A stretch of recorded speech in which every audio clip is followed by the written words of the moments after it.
نحمده ونصلي على رسوله الكريم أما بعد فأعوذ بالله من الشيطان الرجيم بسم الله الرحمن الرحيم ومن يطع الله ورسوله فقد فاز فوزا عظيما صدق الله العظيم۔ آج پوری دنیا میں جہاں جہاں اسلامی نظام کو چھوڑ کر اور قرآن و سنت کے قواعد کو چھوڑ کر زندگی بسر کرنے کی کوشش کی جا رہی ہے تو بے حساب مسائل اور مصائب پیدا ہو رہے ہیں۔ اللہ اور اس کے رسول کی اطاعت میں کامیابی ہے، اور جہاں اللہ اور اس کے رسول کی اطاعت نہیں ہوگی تو پریشانیاں جنم لیں گی، مسائل پیدا ہوں گے، مصائب پیدا ہوں گے۔ آج ایک علامہ اقبال یونیورسٹی کے ایک بڑے افسر آئے کسی سلسلے میں ملنے کے لیے، تو میں نے ان سے پوچھا کہ آپ کے ہاں جو مخلوط نظام تعلیم ہے اس کے نقصانات سامنے کیا نہیں آ رہے؟ انہوں نے کہا بہت نقصانات سامنے آ رہے ہیں۔ ان کالجوں میں کے اندر جہاں بچے علیحدہ پڑھتے ہیں ان کی رپورٹ اچھی ہے، تعلیمی رپورٹیں اچھی ہیں، اور جہاں اکٹھے تعلیم حاصل کر رہے ہیں ان کی تعلیمی رپورٹیں بہت کمزور ہوتی چلی گئی ہیں اور بہت سارے مسائل پیدا ہو گئے ہیں۔ آج جہاں جہاں لڑکا اور لڑکیاں اکٹھے تعلیم حاصل کر رہے ہیں یا دفتروں میں کام کر رہے ہیں، وہاں بے حساب مصائب اور مسائل اور پریشانیاں جنم لے رہے ہیں۔ ایک تحقیق پڑھ رہا تھا، اس میں یہ بات سامنے آئی کہ جو نعوذ باللہ فلمی دنیا تو ویسے ہی تباہی کی دنیا ہے، تو وہاں پر جو لڑکیاں کام کرتی ہیں تو وہاں ان کو فلم کے اندر کام کرنے سے پہلے کہا جاتا ہے کہ تم غلط کاموں میں ہمارے ساتھ جو ہے وہ تعاون کرو، اور جب وہ بچیاں بیچاری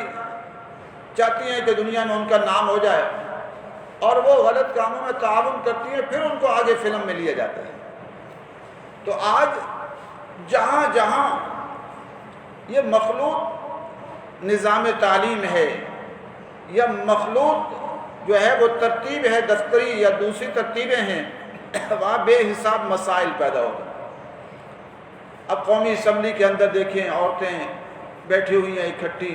مردوں کے ساتھ بیٹھی ہوئی ہیں۔ اللہ تبارک و تعالی نے مرد اور عورت کے اندر ایک جنسی خواہش پیدا کی ہے۔ جب عورت آئے گی، قریب آئے گی، تو ایک فطری بات ہے کہ جنسی خواہش پیدا ہوگی اور پھر مسائل اور مصائب پیدا ہوں گے۔ آج اسی لیے ہمارا سارا نظام تعلیم بھی اسکول و کالج کا تباہ ہو رہا ہے،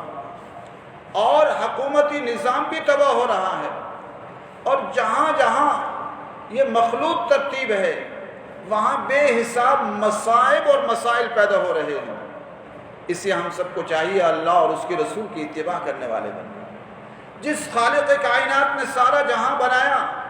اور کائنات کی ہر چیز کو پرفیکٹ انداز میں ترتیب دے دیا، اور ایسی ایسی چیزیں کائنات کے اندر ترتیب دی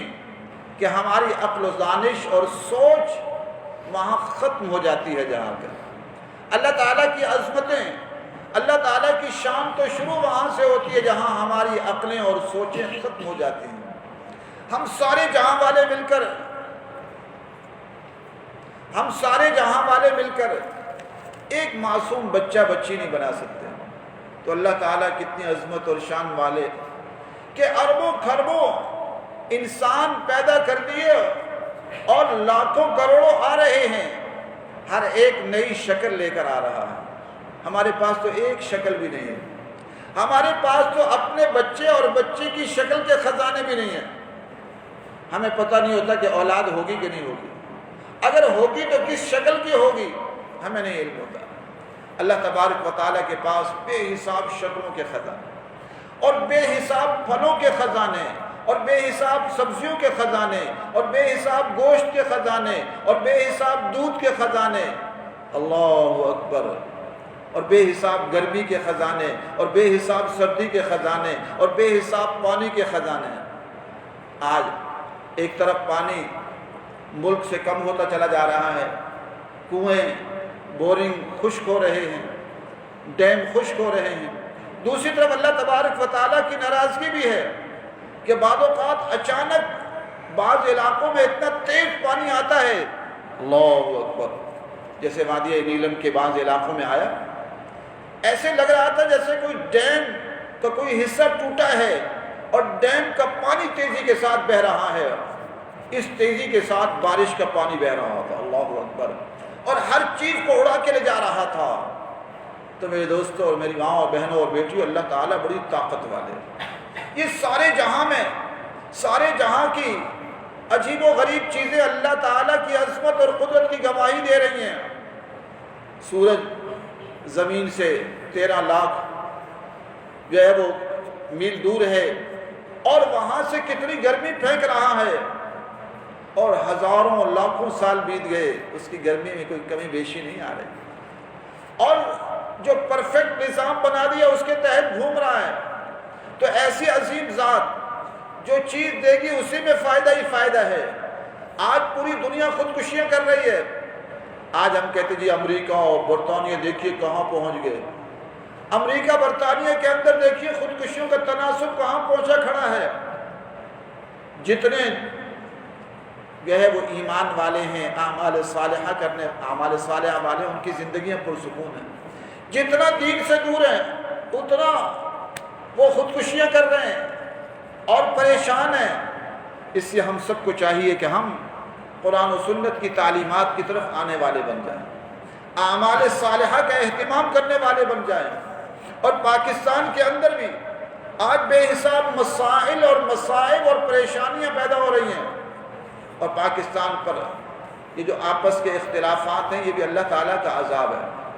کہ آپس کے جھگڑے، لڑائیاں، فسادات بڑھتے چلے جا رہے ہیں، اور یہ ملک کو خانہ جنگی کی طرف دھکیل رہے۔ حکومت کہہ تو رہی ہے احتساب احتساب، لیکن یہ احتساب لے جائے گا ملک کو خانہ جنگی کی طرف، اس سے کہ احتساب کچھ لوگوں کے لیے ہے اور کچھ کے لیے نہیں ہے۔ یعنی جو اپنی جماعت میں آ گیا تاریخ انصاف میں اس کا احتساب کوئی نہیں، وہ صاف اور پاک ہو گیا، اور جو دوسری جماعت والے وہ پکڑے جا رہے ہیں۔ تو احتساب تب ممکن ہوگا کہ پہلی بات تو یہ کہ یہاں قرآن و سنت کا نفاذ ہو، اور قرآن و سنت کی روشنی میں فیصلے ہوں، اور ہر فیصلے کے اندر علماء کرام کی تعداد کو بٹھایا جائے، ایک مناسب تعداد بیٹھنے والی ہو، اور بلا تفریق احتساب ہونا چاہیے، تب مسائل حل ہوں۔ ورنہ ایک طرف حکمران پارٹی ہے تو انہیں کوئی پوچھنے والا نہیں ہے، پولیس اور فوج کے بڑے افسران ہیں تو انہیں کوئی پوچھنے والا نہیں ہے۔ احتساب جنرل پرویز مشرف کیوں نہیں ہوتا؟ اس کا بھی تو کریں، اس کو بھی تو پکڑ کے لے آئیں باہر سے، اسے کوئی کرنے والا نہیں ہے۔ اگر احتساب کچھ لوگوں کا ہوگا تو اس سے مسائل بہتر ہونے کے بجائے مسائل بگڑ جائیں گے اور خرابیاں جنم لیں گی، اور ملک خانہ جنگی کی طرف چلا جائے گا، جو کہ جس کے آثار نظر آ رہے ہیں کہ اگر یہی حالت رہی تو تھوڑے عرصے میں اللہ نہ کرے ملک خانہ جنگی کی طرف جائے گا۔ اس لیے مسائل کا حل قرآن و سنت کا نفاذ ہے، اور پھر احتساب قرآن و سنت کی روشنی میں ہونا چاہیے، اور جدادیں قرآن و سنت کی روشنی میں متعین ہو جائیں کہ اتنی جداد رکھیں گے، باقی ساری وقف ہوں گی بیت المال کے لیے۔ اور یہ جو ظالمانہ ٹیکس ہیں یہ تو اسلام میں ہے ہی نہیں۔ ہمارے ملک میں جو بے حساب ظالمانہ ٹیکس لگائے جا رہے ہیں ان کو علماء نے نجائز کہا ہے، حرام کہا ہے، اس لیے کہ مجبوری کے درجے میں محدود ٹیکس ہے، وہ بھی اس کی بھی شرائط ہیں کہ ہمارے حکمران سادہ زندگی بسر کریں اور تعیشات کی زندگی ختم کریں، اور یہاں حکمرانوں کی ایک ایک افسر لاکھوں روپے اس کی تنخواہ ہے اور بادشاہی زندگی بسر کر رہا ہے، اور اس کے علاوہ پیسہ ایسے مقاصد میں خرچ کیا جا رہا ہے جو غیر شرعی مقاصد ہیں۔ تو جب ایسی چیزوں میں خرچ کی جائے تو علماء نے لکھا ہے کہ پھر ٹیکس ناجائز اور حرام ہوتا ہے، اس کی اجازت نہیں ہوتی۔ تو بہرحال اللہ تبارک و تعالیٰ سے دعا ہے کہ اللہ تبارک و تعالیٰ پاکستان میں اور پوری دنیا میں قرآن و سنت کے نفاذ کی بہار نصیب فرمائے۔ وآخر دعوانا الحمدللہ۔